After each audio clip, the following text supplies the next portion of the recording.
I'll give the floor to the distinguished representative of Sri Lanka. Thank you, Madam Chair. Sri Lanka aligns itself with the statement delivered by Uganda on behalf of the G77 and China and wishes to deliver the following in its national capacity. Chair, there is an increasing frequency of natural disasters the world over. Our host country and my own country of Sri Lanka are facing severe weather as we speak. Our thoughts are with all those affected. This year alone, Sri Lanka has experienced several instances of heavy rains resulting in floods, hampering day-to-day life, causing destruction of crops and damage to infrastructure, and damage to life, in some instances, even fatalities. The attendant necessity to reallocate resources towards immediate rescue, recovery, and rebuilding takes away from investment in long-term plans for sustainable development and transformation to green energy. This is of particular concern in countries burdened with debt and impeded by limited fiscal space and capacity.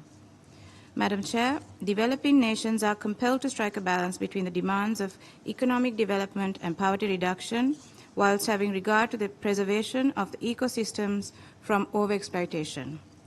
It is a challenge to manage industrialization, urbanization, increased energy demands, and equitable access to resources while recovering from an economic crisis and pursuing growth.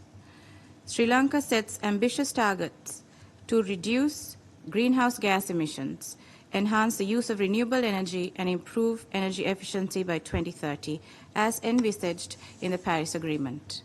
The nationally determined contributions focus on key sectors like energy, transport, industry, waste, and forestry.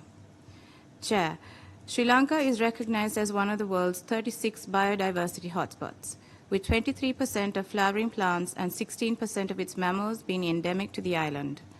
The National Biodiversity Strategic Action Plan, developed in line with the Convention on Biological Diversity, outlines Sri Lanka's strategies for biodiversity conservation. Sri Lanka has also taken steps to protect its forests, which cover about 30% of its land area. Programs such as UNREDD+ helped monitor and reduce deforestation.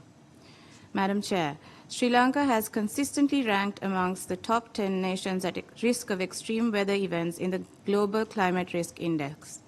2024 marks 20 years since the devastation caused by the Indian Ocean tsunami. The country also faces steadily growing threats from coastal erosion and sea level rise.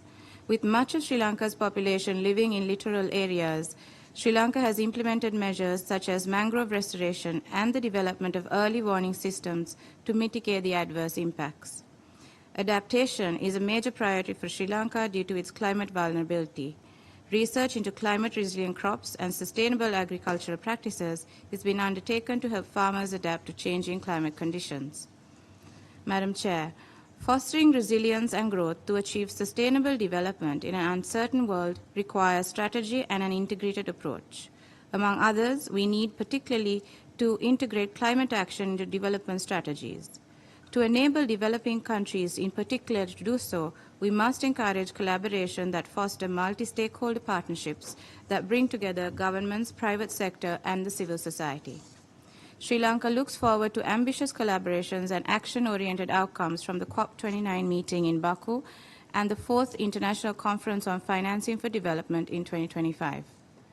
Madam Chair, Sri Lanka is committed to enhancing efforts to pursue the UN's 2030 Agenda for Sustainable Development. We have aligned our national strategies with the SDGs, particularly in areas of clean energy and climate action. Sri Lanka has actively engaged with the Green Climate Fund to finance its climate action efforts, particularly for projects that support adaptation to climate change and the transition to renewable energy. In conclusion, Madam Chair, Sri Lanka looks forward to engaging under this agenda item within the second committee and support action-oriented resolutions. I thank you.